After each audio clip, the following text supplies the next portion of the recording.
Hai, selamat datang di Supply Chain Dialog.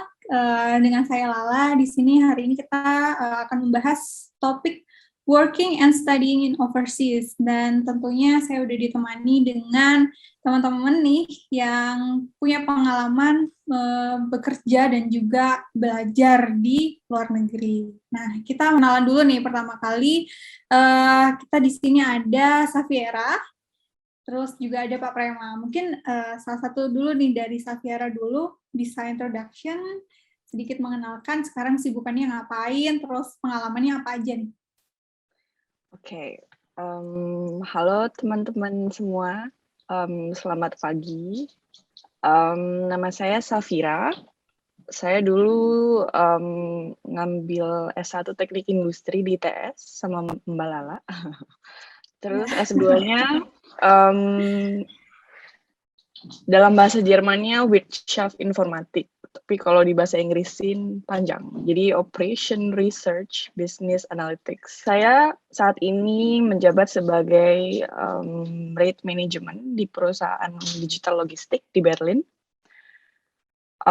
Pekerjaan saya, kalau teman-teman tahu, ketika teman-teman mau booking pesawat, tiket pesawat, atau semacamnya, itu setiap hari kan price-nya berubah ya. Nah, itu tugas saya untuk mengupload dan mengupdate price-price yang setiap saat berubah itu. Gitu. Tapi bedanya bukan tiket pesawat ya yang saya update, itu tiket harga shipment, harga bunker, kontainer gitu-gitu. So. Oke. Oke, halo semuanya. Nama saya Prema. Saat ini sih saya bekerja di Philip Morris Sampurna sebagai material requirement planner untuk divisi Asia. Sebelumnya saya baru lulus S2 di Maastricht School of Management di bulan September kemarin ini. Jurusannya ya Master in Management, tapi spesialisasi saya ambil supply chain juga. Karena waktu S1-nya juga di Bachelor of Commerce di University of Wollongong, tapi aku ambilnya di Singapura untuk jurusan supply chain and material logistik gitu. Oke, menarik sekali. Emang dua orang ini udah background-nya di supply chain nih dari dulu. Nah, mungkin pertanyaan awal nih, apa sih yang mendasari untuk memilih supply chain dulu nih? Mungkin apakah yang terasa menarik di bidang supply chain nih dari masing-masing pembicara kita hari ini? Kalau saya dari S1 memang saya udah teknik industri, jadi otomatis kita ada belajar supply chain, logistics, and distribution management. Orang tua saya punya bisnis di bidang distribusi, dan saya sudah diberi ilmu dari dulu kalau distribusi itu nggak ada habisnya, karena semua orang akan selalu butuh barang, apalagi barang konsumsi sehari-hari. Sebenarnya dulu goal saya S1, terus kerja di perusahaan kayak P&G atau Unilever. Cuman ternyata beda jalannya. Gitu. Jadi background saya kenapa saya nerusin S2 sebagai Wirtschaft Informatik. Di sini saya belajar. Jadi half of my syllabus is informatic courses. Jadi belajar C++, JavaScript, data mining, sama SQL gitu. Terus another half itu belajar operation, computation, terus supply chain. Makanya kemarin saya mengambil sertifikasi, sebenarnya itu juga buat yang pertama, saya ada sertifikasi supply chain analyst, itu berguna banget untuk ujian supply chain management saya di S2. Gitu. Menarik sekali ya, memang berarti mungkin dari kecil udah ada kenal dengan supply chain ya, terutama di bagian distribusinya gitu ya. Kalau dari Prema nih, ada alasan lain nggak sih, kenapa sih harus tertarik ke supply chain gitu? Apa yang menarik sih di supply chain? Oke. Kalau aku kenapa milih supply chain, karena dasarnya sih suka kerja di lapangan ya. aku suka banget kerja di lapangan, terus sempat istilahnya tuh kagum untuk kerja di istilahnya di harbor, di apa tuh harbor ya, di harbor atau di airport itu Oke. kayaknya kan setiap hari kayak banyak tantangan, terus pekerjaannya juga nggak rutinitas ya, pasti beda-beda. Nah, akhirnya saya coba cari tahu pekerjaan yang seperti itu tuh perlu perlu background pendidikan yang seperti apa gitu.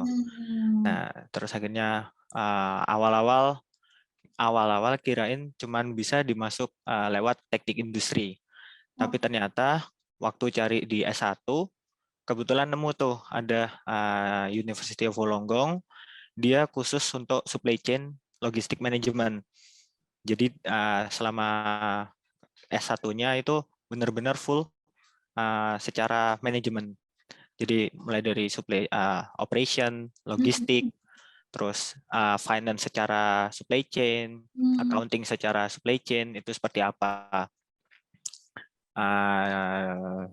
Setelah lulus S1 kerjanya juga kebetulan dapat juga di bagian yang warehousing, di supply chain juga, dan istilahnya waktu kerja itu semakin tertarik juga gitu loh. Oh ternyata seru juga gitu kerja di bagian distribusi. Jadi waktu Mbak Safira bilang distribusi itu menarik banget itu. Kayaknya wah bisa relate gitu. Seperti apa serunya di distribusi gitu. Oke, berarti distribusi berarti setiap hari pasti ada problem tertentu gitu ya. Mungkin yang menariknya di situ ya, ada tantangan update terus, ada mungkin apa ya, yang membuat menarik di dalam distribusi itu. Saya mungkin bisa nambahin. Saya juga tertarik untuk kerja di lapangan, cuman rezekinya kerja di kantor. Dari kantor. Oke. Tapi saya mengalami. Jadi role saya di sini itu kan mengupdate harga yang stable dari jadi jadi customer saya itu sebagai customer retailer kayak Zara, H&M atau perusahaan-perusahaan di Jerman sini yang retailer yang menggunakan jasa kita untuk mengirim. Tapi kita nggak punya fleet. Jadi kita bukan nyewa ya, nyewa dari perusahaan kayak Maersk atau Costco, Hyundai, gitu. Dan harga mereka, wah, karena Panama Canal setiap 2 minggu, pertama mereka per 20 feet itu 1.000 euro misalnya ya per kontainer. Tiba-tiba 2 minggu setelahnya itu jadi 6.600. Oke, iya. Banget ya. Itu rumitnya belum di situ. Jadi ketika kita membooking untuk customer, tiba-tiba ini problem yang nggak bisa dikontrol ya. Jadi ini uncontrollable variable. Space-nya nggak muat. Bukan karena kita nggak optimisasi space-nya, tapi ketika ada customer baru karena perusahaan kita masih ekspansi ke negara-negara lain, mungkin ke Indonesia juga nanti, jadi saya bisa pulang. Terus, jadi mereka mengambil space yang kita sudah ada kontrak dengan perusahaan carrier-nya. Jadi ketika perusahaan selanjutnya, customer selanjutnya yang butuh space, dia nggak ada space. Nah, kita harus mengambil space di yang lain gitu. Itu rumitnya di situ. Yang kedua, rumitnya itu customs. Customs itu kayak tax di harbor. Kadang ya karena kita di Berlin kan, jadi rules-nya banyak karena kita perusahaan Jerman. Kita nggak mau ngomongnya bahasa baiknya tuh kita menggunakan outsourcing kalau untuk custom gitu. Jadi supaya nggak ada problematika di harbor, jadi kita ngomong aja itu apapun itu, misalnya biaya handling, biaya drop off atau pick up gitu, itu masuk ke situ.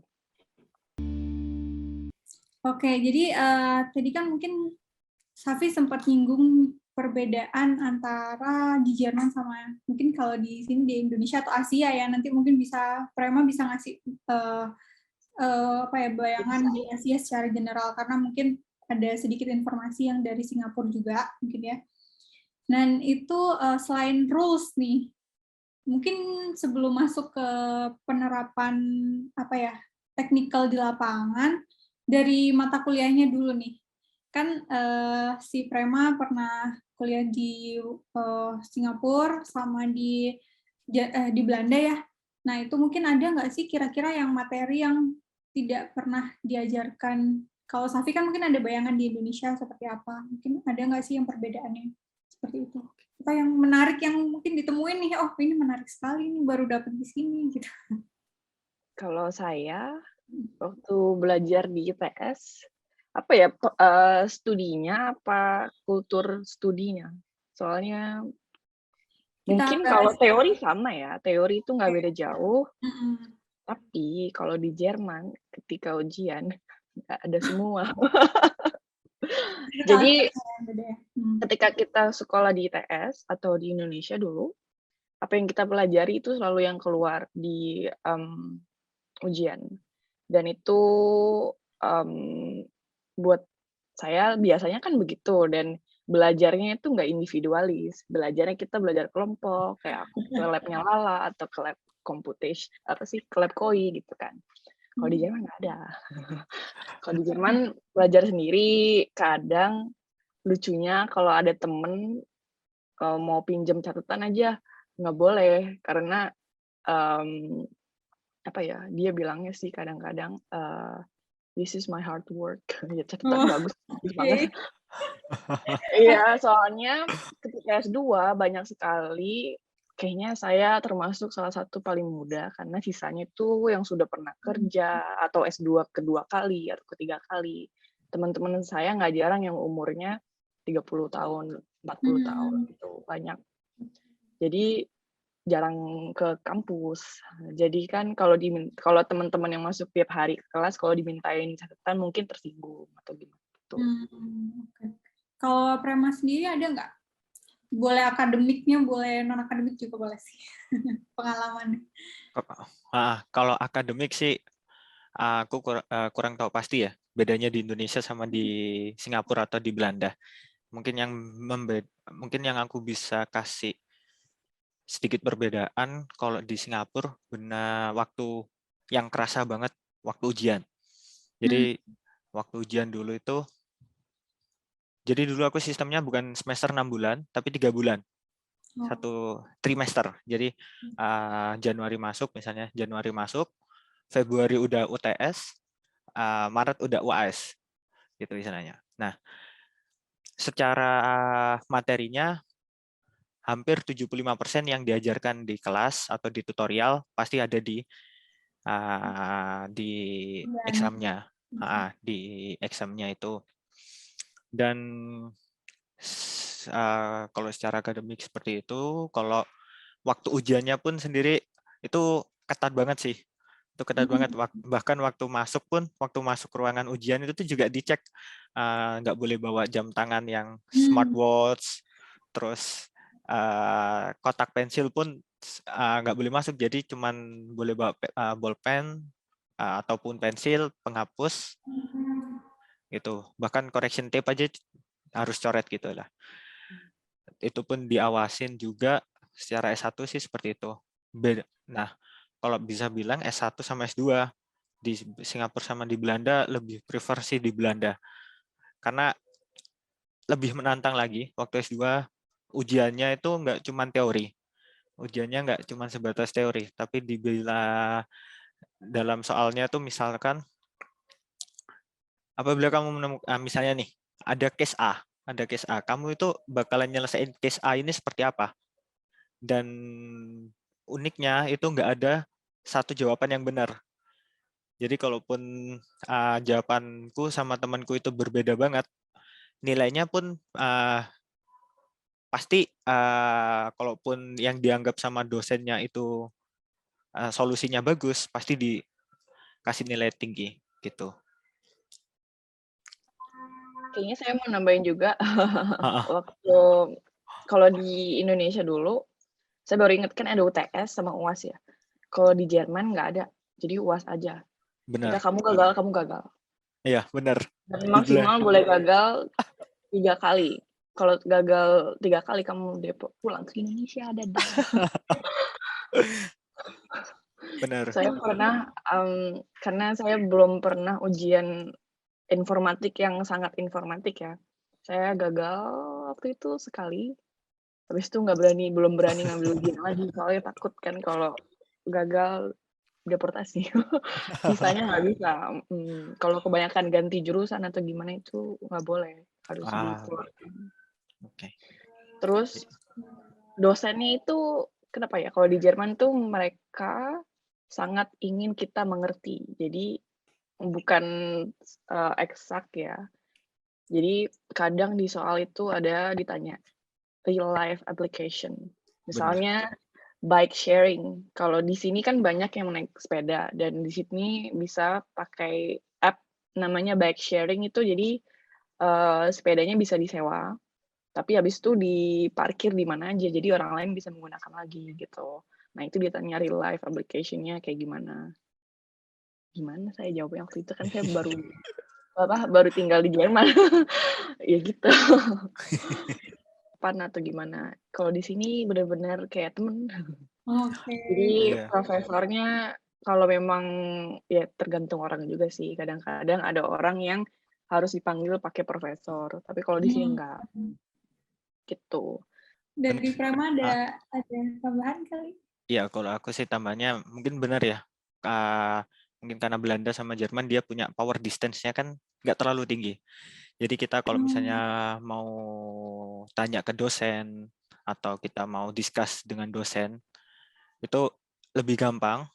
Kita cuman istilahnya melalui chat, email, dan mereka pasti bales gitu. Mereka pasti bales tanpa tanpa ada canggung-canggungan lah, tanpa ada awkward moment gitu. Dan kalau di Belanda sendiri, culture yang mungkin buat orang Indonesia a bit shock is direct. It's really direct. Dutch people are direct. Oke. Jadi Nggak ada basa-basi ya. iya benar, nggak ada basa-basi dan to the point banget. Jadinya waktu awal-awal sih rada shock ya, karena kan biasanya harusnya jangan gini atau gimana gitu ya. Itu enggak, itu benar-benar langsung poin yang kena banget. Kayak, oh ini salah. Kamu gimana kok nggak ngerjain yang kayak yang aku contohin misalnya gitu. Nah, jadi kalau misalnya mau sekolah di Belanda atau lanjut kuliah di Belanda, hal-hal kayak gitu tuh udah biasa dan mereka pun menghargai banget kalau misalnya kita bisa direct tanpa ada basa-basi gitu. Selain komen, mungkin apresiasinya juga direct juga ya. Benar, apresiasi pun sangat direct, bahkan sewaktu di kelas, misalnya waktu pelajaran di kelas, kita bisa challenge gurunya, misalnya kita kasih challenge atau kita semacam debat gitu ya. Mereka bisa apresiasi kalau misalnya pertanyaan-pertanyaan yang kita kasih itu benar-benar berkualitas gitu. Sekarang kita juga bisa dapat peluang investasi dari government. Kayaknya nyebutnya Sustainable Development Goals. Jangan takutlah ke Belanda, karena banyak banget beasiswa yang ditawarkan.